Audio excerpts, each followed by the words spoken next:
El tema que nos convoca y que vamos a pedir que lo puedan poner en pantalla es el tema de la vinculación entre la personalidad jurídica y la propiedad del territorio integral.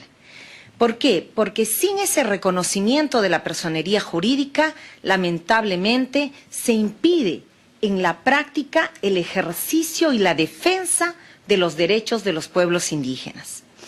Y sin el reconocimiento efectivo de la propiedad del territorio ancestral integral de los pueblos, se viola un conjunto de sus derechos que impiden en la práctica el ejercicio, la protección de su existencia física, cultural y espiritual. Quisiéramos llamar la atención de la Comisión y agradecemos la presencia del Estado a fin de que la Comisión pueda recomendarle al Estado peruano que cumpla con los estándares internacionales y constitucionales, estándares ya establecidos por el sistema interamericano a través de la jurisprudencia de la Corte y de la doctrina de la Comisión, con relación a estos temas de la personalidad jurídica y de la propiedad territorial de los pueblos indígenas. Porque ese desconocimiento de estos estándares internacionales en el Perú resulta en la violación de los derechos de los pueblos. Y es una violación tan grave, como vamos a ver en los casos que aquí se presentan, que bordea lo que podríamos llamar la extinción de la vida de los pueblos y hasta lo que podríamos llamar en el derecho internacional genocidio. Y finalmente las leyes de consulta y las otras normas tampoco reconocen la propiedad plenamente según los estándares internacionales e inclusive la ley de consulta previa no es previa porque se da después de la concesión y la ley minera autoriza al concesionario que si el propietario de las tierras no le quiere ceder o autorizar para una actividad minera, el concesionario minero tiene derecho, según esta norma infraconstitucional, a pedir la expropiación administrativa o la servidumbre administrativa, con lo cual se violan los estándares del derecho internacional en materia de propiedad y de personalidad jurídica.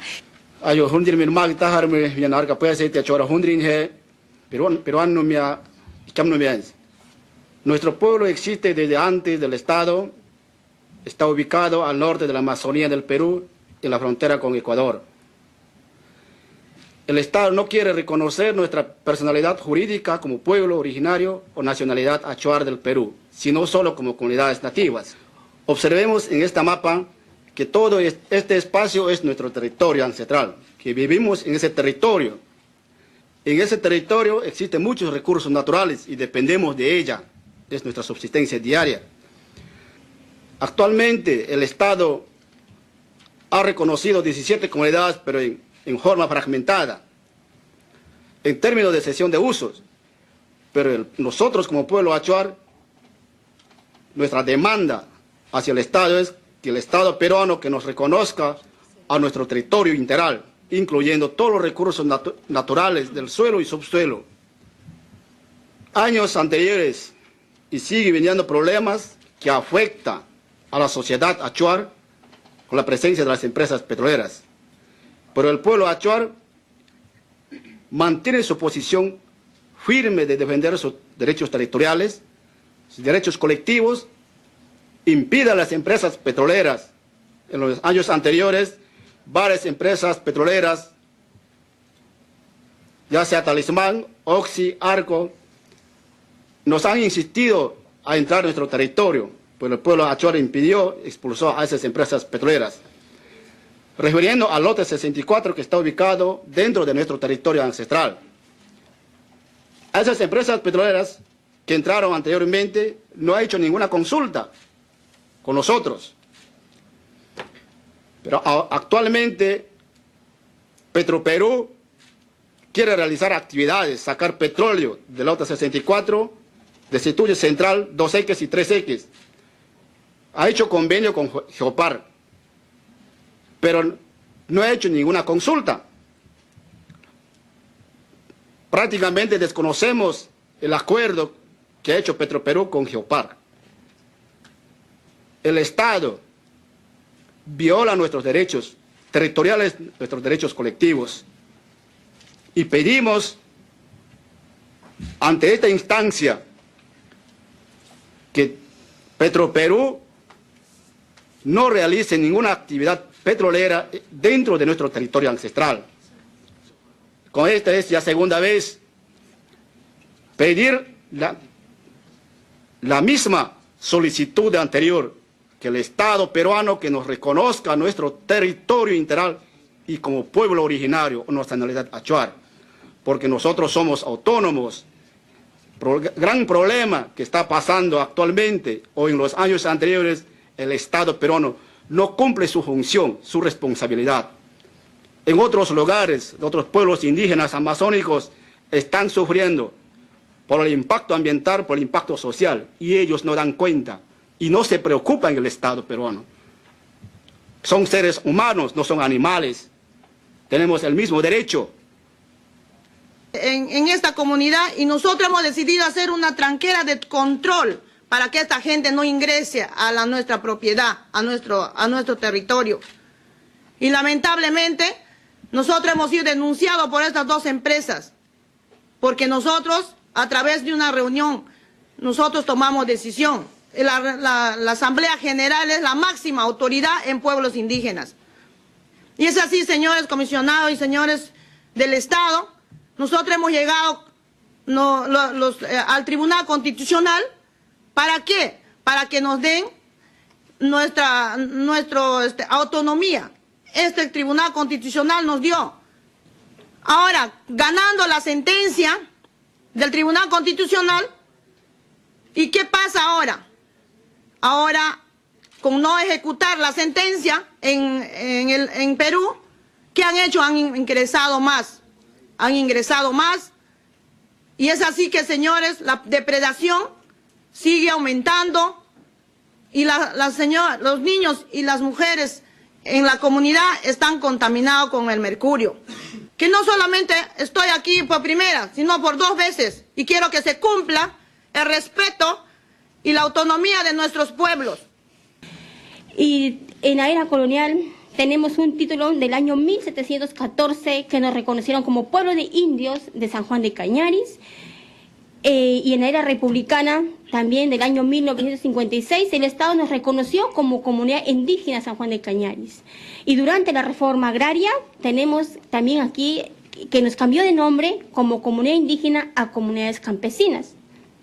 Y es así que ahí viene el problema con las concesiones mineras otorgadas sin consulta y sin el consentimiento del pueblo de Cañaris. Como ven en el mapa, todo Cañaris está concesionado, incluso nuestras iglesias, nuestras instituciones educativas, nuestras chacras, nuestras casas. Aquí no toma en cuenta que las aguas que bebemos es un elemento esencial que nos alimentamos diariamente, incluso las costas y otras regiones. Nunca tuvieron en cuenta. Ahí ven la evolución, cómo cada vez más avanza, cuánto nos afectó desde el 2005 hasta el 2014. En la parte derecha es San Juan de Cañaris, donde todo está concesionado, casi nada nos queda libre.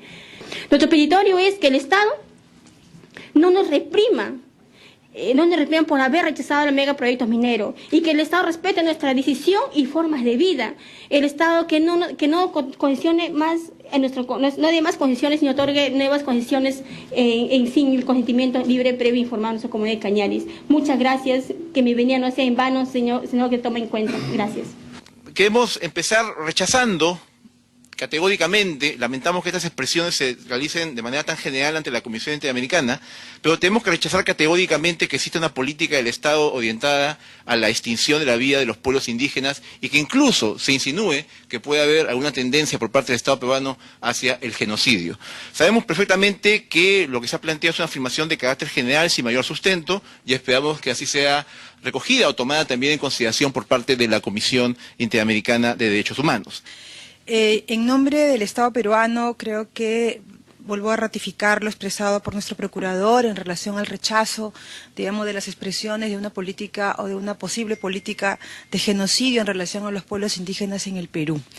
En realidad, lo que tenemos en el Perú es una adecuada, estamos en un camino hacia la progresividad de la implementación del Convenio 169, ratificado en el año 1994. Estamos hablando de que este gobierno, además, principalmente ha avanzado en la institucionalización de una entidad y además de diferentes políticas vinculadas al derecho de los pueblos indígenas, ¿no? No solamente a través de la creación de un viceministerio de interculturalidad, que es parte del Ministerio de Cultura, que es el ente rector en materia de políticas indígenas, sino además que el resto de sectores a nivel del Ejecutivo pueda tener un contenido vinculado a las mismas. También estamos hablando del reconocimiento que se hace en el Estado peruano a los pueblos indígenas como sujeto de derechos colectivos, es decir, en el Perú se reconoce la existencia de pueblos indígenas y se reconoce su existencia como sujeto de derechos colectivos. Pero también es importante señalar que nuestra propia legislación y en el marco de lo que el convenio también establece, el convenio 269, el derecho a la consulta como un derecho colectivo de los pueblos indígenas no implica el veto. No es un derecho que los pueblos tengan el margen de poder decir sí o no. Es un derecho que tiene una connotación del diálogo intercultural para encontrar a partir de ese diálogo acuerdos que en el caso que se logran son de carácter obligatorio y vinculante entre Estado y pueblos indígenas. En términos, digamos, sobre el tema de la propiedad de los pueblos indígenas y la demanda sobre el reconocimiento de su personalidad jurídica, como ya se ha señalado en la parte peticionaria, la historia de los pueblos y las comunidades en el Perú tiene una larga trayectoria. En el caso específico también de lo señalado sobre el pueblo achuar, tenemos que decir también que el pueblo achuar ha sido reconocido en la base de datos de los pueblos indígenas como pueblo, ¿no? En relación a la demanda sobre el territorio integral, con la referencia a la solicitud planteada, ¿no? Es necesario señalar que dicha figura jurídica no se encuentra contemplada en nuestro ordenamiento jurídico, pero sin embargo, los alcances de lo que se plantea como territorio integral sí están reconocidas dentro de la política que ha establecido el gobierno peruano, ¿no? También la comunidad de Cañaris, que sepa que la comisión recibe con preocupación la situación y también escucha atentamente lo que el Estado está haciendo en relación al tratamiento de estos temas y ver la diversidad como un orgullo. La diversidad de los pueblos es un orgullo en nuestra región y no precisamente un problema. Pero obviamente es difícil poder tratar situaciones en las que se ponen en riesgo cuestiones tan importantes y donde la disparidad de condiciones exige que el Estado brinde la garantía a quienes más lo necesiten. Y muchas veces las grandes empresas son muy poderosas frente a las organizaciones que como bien lo señalaban, van descubriendo una pérdida de soberanía y necesitan comprender cuáles son las garantías que tienen para poder defenderse y que lo que está ocurriendo en sus territorios efectivamente cambia sus formas de vida y amenaza la sobrevivencia de los pueblos. Por lo tanto, la responsabilidad del Estado es doblemente grande para garantizar todos los derechos involucrados. El tema de la consulta previa, libre e informada es el desafío, y no solo en Perú. No es gratuito que en el sistema universal y en el sistema interamericano no se cuenta hasta ahora con una convención que garantice los derechos de los pueblos indígenas. Y lo único que se ha conseguido es esta Convención 169 de la OIT, que trata el tema de la consulta. Pero para todo lo que precisan los pueblos indígenas es relativamente poco, pero es parte de la lucha por conquistar estos tratados internacionales. Por lo tanto, esta consulta es la única esperanza de los pueblos indígenas de ser escuchados y ser considerados, ser tenidos en cuenta en el momento de discutir estos grandes proyectos económicos.